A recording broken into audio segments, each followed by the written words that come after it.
Sejam mais uma vez bem-vindos ao quarto episódio do podcast Teatrar Línguas de Perguntador, um projeto criado pelos estudantes universitários de Línguas, Literaturas e Culturas da Universidade de Trás-os-Montes e Alto Douro. O convidado, ou poderei dizer convidada de hoje, provém da cidade invicta e esteve sempre ligada à música, quer como compositora, cantora e guitarrista. Fez digressões na Europa, Estados Unidos, Brasil e México. Foi júri do Festival RTP da Canção, editou 2 discos a solo, o primeiro em 2006, um tributo a Flor Bela Espanca, e o segundo em 2018, Nem Tudo é Fado, editado pela Sony Music. Tem um projeto em nome próprio e é responsável pela música e produção musical em diversos projetos de poesia e leituras encenadas. Faz música para teatro e cinema. Paralelamente à sua carreira artística, é igualmente professora de música, estando a desenvolver um projeto pedagógico que junta a música com a matemática. Para além disso, publicou o seu primeiro livro, O Senhor Silêncio, um livro de contos para crianças. Connosco, Cristina Bacelar. Olá, bom dia. Olá, bom dia. Antes de mais, gostaria de agradecer por ter aceito o nosso convite para participar nesta entrevista. A primeira pergunta que lhe tenho a fazer é: como normalmente aborda o processo de composição musical para um espetáculo teatral? Olha, esta linguagem da música no teatro acabou por ser um desafio muito grande para mim. Eu já tinha passado por algumas experiências, mas em algo mais amador, digamos assim. E, entretanto, tenho um convite da Luísa Pinto, que é uma encenadora, diz poesia também, e, portanto, é uma criativa.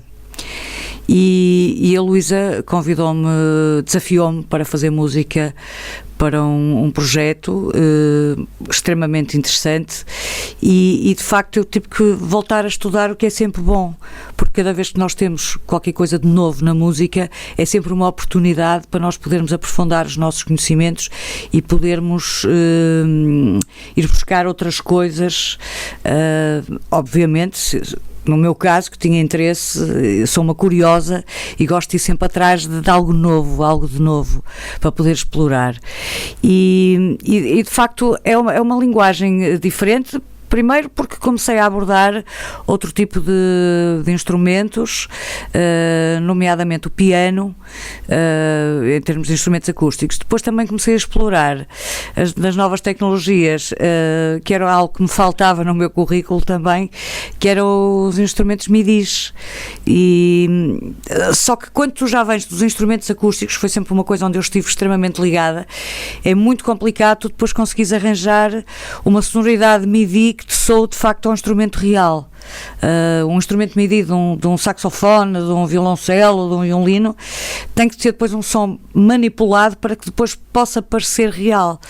E portanto, nesse sentido, o trabalho de composição foi de facto muito desafiante, mas no final, e olhando agora para trás, foi algo que me deu um gozo incrível e que eu adoro fazer e que voltei a repetir recentemente noutra encenação da Luísa Pinto, no Teatro das Beiras, e portanto é algo com que eu agora já estou mais familiarizada e com que eu gosto de efetivamente trabalhar.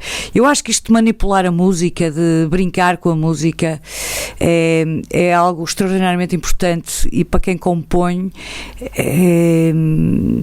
é um desafio à nossa criatividade, precisa ser quase uma provocação boa, no sentido em que te obriga, por um lado, como eu disse há pouco, a ir atrás de novos conhecimentos, por outro lado, a explorar as novas sonoridades e a explorar ainda mais a tua criatividade. E, portanto, para mim foi uma linguagem nova, mas uma linguagem com a qual eu quero guardar e quero continuar.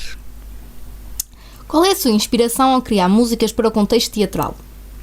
Olha, essencialmente, para já tenho que ler várias vezes o texto, assistir a vários ensaios, perceber as dinâmicas do que se passa no texto, do que se passa depois no palco durante os ensaios, ou nas salas de ensaios, aliás, e a partir daí ir criando. Portanto, a música primeiro faz-se na minha cabeça, e depois vou para casa e experimento aquilo que vivenciei, aquilo que eu vi, aquilo que eu ouvi através das palavras. Muitas vezes as palavras são muito importantes porque as próprias palavras são musicais e portanto a partir daí e a partir de um bom texto é fácil tu fazeres o acompanhamento, parece que as palavras são quase a melodia e depois tu vais fazer uma harmonia. Eu pelo menos sinto desta forma e portanto as inspirações podem ser várias, o próprio convívio entre as pessoas à medida que tu vais conhecendo, portanto todo o contexto é importante para que tu possas desenvolver depois o teu trabalho criativo e até acertares exatamente com aquilo que é preciso fazer. E depois obviamente que também há aqui um aspecto muito importante que é o aspecto da encenação e aquilo que o encenador espera que tu faças. E depois a música tem a ver com o gosto de cada um, essencialmente, por muito que nós possamos estar aqui a ter uma conversa extremamente importante sobre o que é isto, a música, eu acho que o gosto, eu até posso fazer uma coisa muito complexa, mas e o encenador não gostar, como posso fazer uma coisa extraordinariamente simples e o encenador adorar.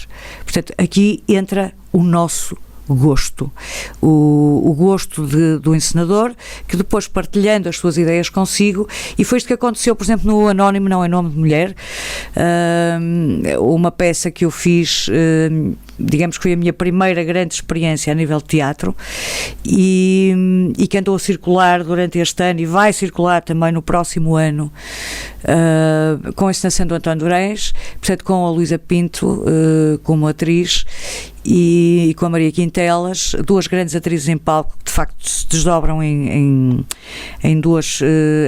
várias personagens e portanto foi vista por uma visão de um homem que foi o António Durães e que depois, em conversa com ele e com as próprias atrizes, eu fui construindo como uma espécie de torre, em que tu vais construindo e depois dizes, ok, é aqui que eu quero chegar, e foi aqui que eu de facto cheguei. Portanto, a minha inspiração é diversa, é isto tudo que eu acabei de dizer. Quais são os maiores desafios enfrentados ao compor para o espetáculo de teatro e como é que os supera? Olha, os desafios é sempre tu mostrares, vais para casa, crias o que tens a criar e depois mostras ao encenador e aos atores e, portanto, tens sempre a expectativa da reação, não é?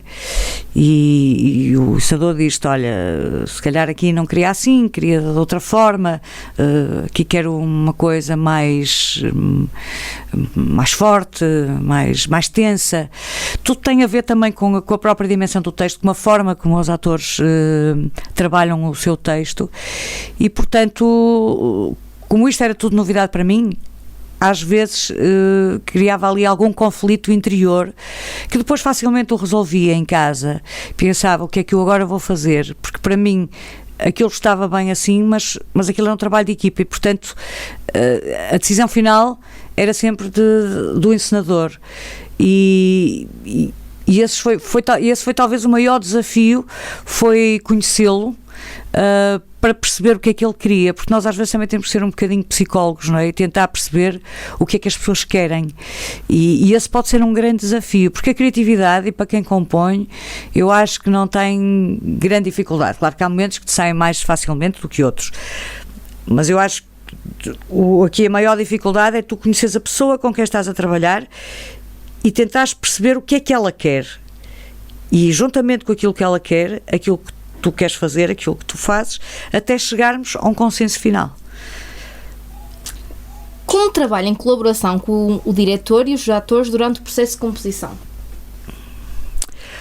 Olha, da minha parte, essencialmente ouço bastante, eu gosto muito de ouvir, acho que ouvir permite-nos chegarmos com mais facilidade às coisas, permite-nos pensar devagar e eu gosto muito do silêncio, por isso é que eu escrevi um livro que se chama Sem Silêncio, não é? Porque de facto é uma oportunidade e normalmente gosto de ver o trabalho de atores, gosto de ver o trabalho desde o início da criação, desde a leitura do texto até aos atores a decorarem o texto, tudo a ganhar forma, tudo a crescer, podemos chamar-lhe assim, e é mesmo isso.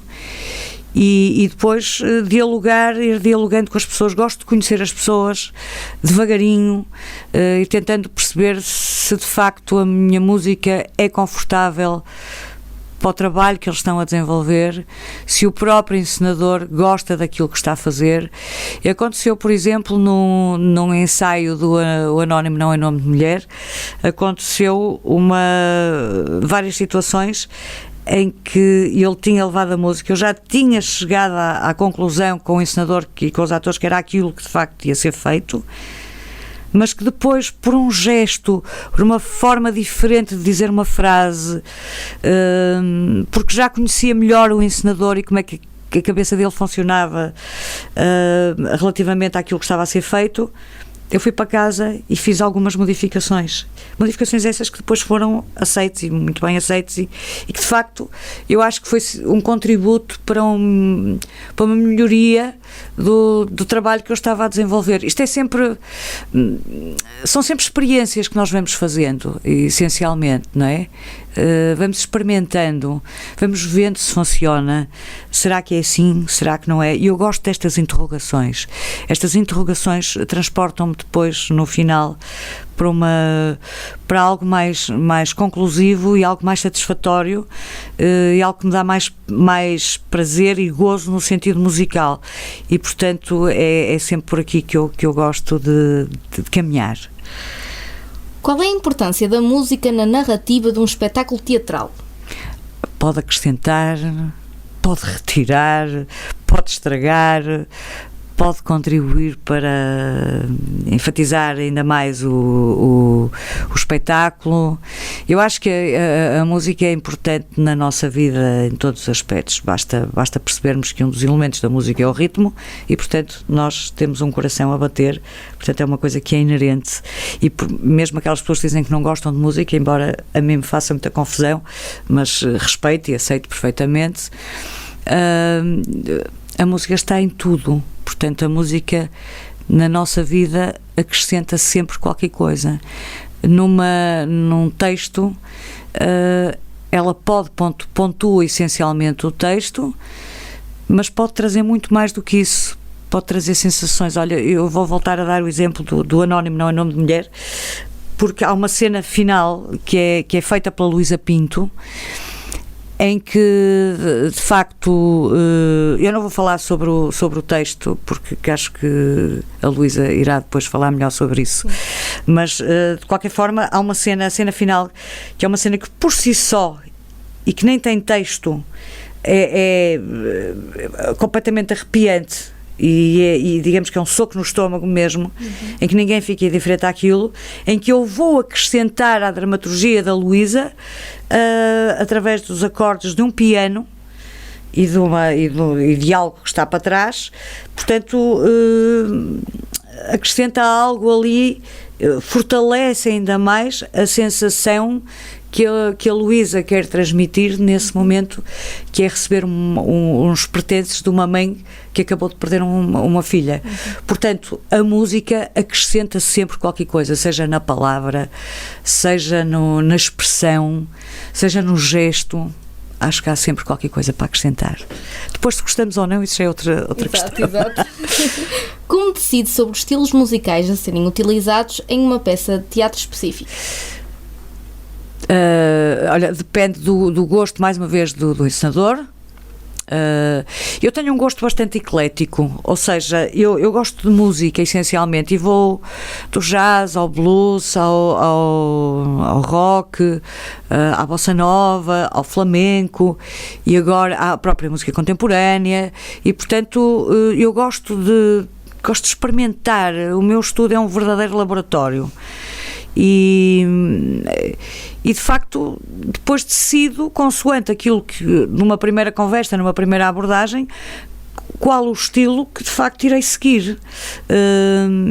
Se for um estilo que eu não domine muito, ainda mais gozo me dá, porque de facto é novidade e todos nós gostamos da novidade, não é? E portanto a música também gosta da novidade e a música que eu faço gosta da novidade, e portanto eu tento, dentro daquilo que eu sei e consigo fazer, tento ir de encontro, tal como já disse, ao encontro daquilo que a pessoa que vai trabalhar comigo, com o encenador, com o próprio texto, quem escreveu o texto, não é? Também o que é que ele quer e tentarmos a partir dali começarmos a criar. Quais recursos utiliza para transmitir emoções e sentimentos através da música em uma produção teatral?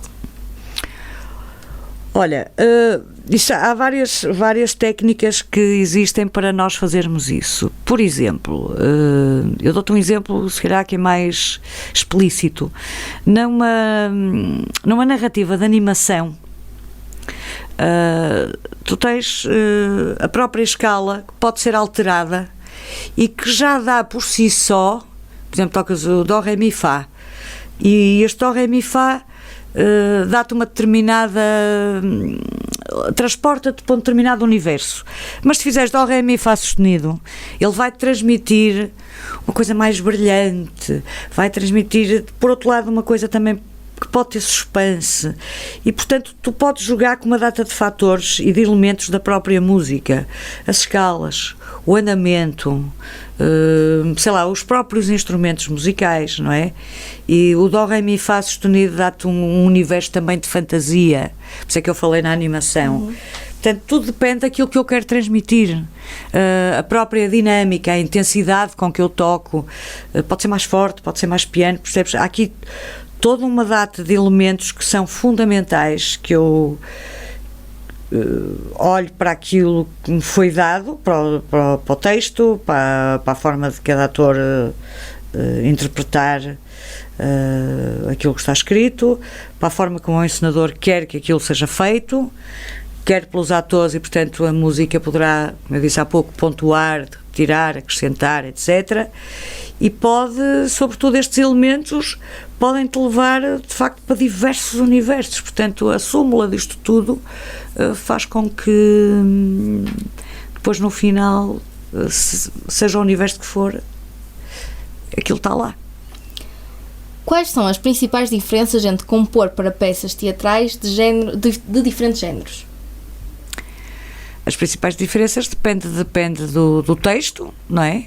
Imagina que é uma coisa muito romântica, algo assim, um romantismo exagerado.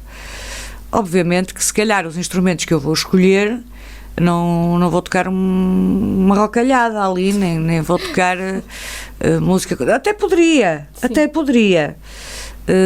O contexto pode não pedir isso, mas depois até pode ficar bem. Atenção, que eu também estou a dizer isto, mas também questiono. Eu experimento, percebes? Estás sempre a experimentar, sempre, depende daquilo que está à tua frente. Se de facto o que está à tua frente é algo que te pede uma determinada situação, uma cena romântica, por exemplo, um beijo, claro que te pede um andamento mais lento, uma coisa para tu interiorizares, porque estás a visualizar, o público está a ver, e portanto a música até leva-te, transporta-te para as tuas próprias lembranças, não é? A arte também serve para isto, ou também é isto, aliás, e portanto isso é tudo muito relativo, depende mesmo. Como equilibra a música com outros elementos do espetáculo, como por exemplo a atuação e a cenografia? Desculpa, não. Como equilibra a música com outros elementos do espetáculo? Como é que eu equilibro a música? No fundo, todas estas perguntas que tu me estás a fazer, eu já fui dando as respostas, não é? Exato, todas ao mesmo. Portanto, o que eu acho é que esse equilíbrio vem com todo o movimento dos atores, todos os dias. Repara, nós acordamos todos os dias com um estado de espírito diferente, não é? Nós acordamos sempre da mesma maneira. Uns acordam bem dispostos, outros acordam mal dispostos. Hoje eu acordo bem disposta, amanhã eu normalmente por norma acordo sempre bem disposta, por acaso, mas posso acordar mais calada, com mais sono, e portanto vais-te adaptando ao longo do dia. E este processo de criação é também isto, é tu ires-te adaptando ao longo daquilo que te é mostrado, porque um ator não faz sempre da mesma forma, claro que há sempre uma coerência naquilo que é feito, mas a própria disposição, o próprio ritmo do espetáculo, tudo isso, e portanto, enquanto não é o espetáculo, enquanto é o ensaio, tu podes ir mexendo, e quando estás ao vivo também estás a acompanhar, que é o caso, por exemplo, deste Anónimo, Não é Nome de Mulher, em que eu participo no espetáculo e toco ao vivo. Portanto, isto é um desafio maior, para além de eu ter feito a música, ainda toco no espetáculo. Noutros espetáculos em que a música é gravada, portanto, ali já não há muito a mexer, não é? E esse equilíbrio já não é responsabilidade minha, porque aquilo está gravado, não há hipótese de mexer em nada. Exato. Quando estás a tocar ao vivo, esse equilíbrio é mais fácil de ser manuseado consoante a própria forma de estar do próprio ator. Qual foi a sua experiência mais memorável ao compor para um espetáculo teatral? A minha experiência mais memorável foi, de facto, o Anónimo Não é Nome de Mulher. Primeiro pelo contexto do espetáculo, que de facto é fortíssimo, um texto da Mariana Correia Pinto, uma jornalista do Público, com a encenação do António Durães e com a Luísa Pinto e com a Maria Quintelas. E, portanto, foi de facto uma experiência que guardo de uma forma muito bonita. Adorei compor para aquele espetáculo. Foram 4 meses dedicada exclusivamente àquilo, portanto dei o melhor que podia, e de facto ainda hoje é muito interessante quando tu fazes uma obra qualquer, independentemente de ser música, de ser teatro, seja lá o que for, e fazes uma obra qualquer e depois olhas deixas passar uns tempos e voltas a ouvir, ou a ver, ou a ler aquilo que tu fizeste, e olhas e pensas, eu voltaria a fazer assim, e de facto eu poderia acrescentar aqui um pormenor ou outro, não é? Mas isso é bom, essa insatisfação é muito bom senti-la, é sinal que nós estamos sempre em movimento, que estamos sempre em dinâmica, que estamos sempre a crescer, e portanto isso transporta-nos para mais coisas que nós possamos vir a fazer. E portanto, sem dúvida nenhuma, que foi o Anónimo, foi o espetáculo que mais prazer me deu, mesmo sendo um texto duro, e que elas são brilhantes na interpretação, as atrizes. Como é que é possível num texto tão duro ainda teres ali momentos de humor, porque consegues ter? Isso para mim chama-se inteligência. E portanto é de facto um espetáculo extremamente completo, e foi um espetáculo que me deu um gozo incrível a fazer. Por fim, algum conselho para novos compositores ou jovens que queiram ingressar nesta área? Olha, eu não gosto muito de dar conselhos. Posso dar aqui algumas sugestões, uma ou outra, sem estar a dar assim grandes opiniões, porque hoje em dia a malta mais nova, eles vêm muito bem preparados e que até sabem muito mais, porque as novas tecnologias e a informação a que nós temos acesso hoje facilita de facto coisas que nós antigamente não tínhamos. Mas se nós temos esse passado onde podemos ir buscar essas coisas que não tínhamos a facilidade que temos hoje em dia, eles já têm esta novidade toda e portanto podem usá-la. Mas sobretudo que não deixem passar uma coisa que eu acho que ainda é extremamente importante, que é o conhecimento. Saber música é fundamental. Não tens que ser doutorado, nem ter um pós-doc, nem nada disso, mas pelo menos ter uns conhecimentos mais do que o mínimo, para que depois, com esses conhecimentos e com a sua expressão artística, com a sua criatividade e com a sua própria motivação, possam fazer trabalhos espetaculares, e de certeza absoluta que há, e que a malta nova que vem aí não precisará de conselhos, porque conhece este mundo que eu estou a falar de uma forma até mais completa do que eu. Às vezes pode ser uma desvantagem, porque a informação é tanta que as pessoas perdem-se naquilo que estão a fazer, mas se forem disciplinados, eu penso que podem fazer coisas absolutamente extraordinárias. Mais uma vez agradeço a sua presença e disponibilidade, bem como todo o conhecimento que nós, estudantes e os ouvintes, adquirimos com esta entrevista. E a vocês que nos ouvem, não percam o próximo episódio aqui na nossa rádio Universidade FM.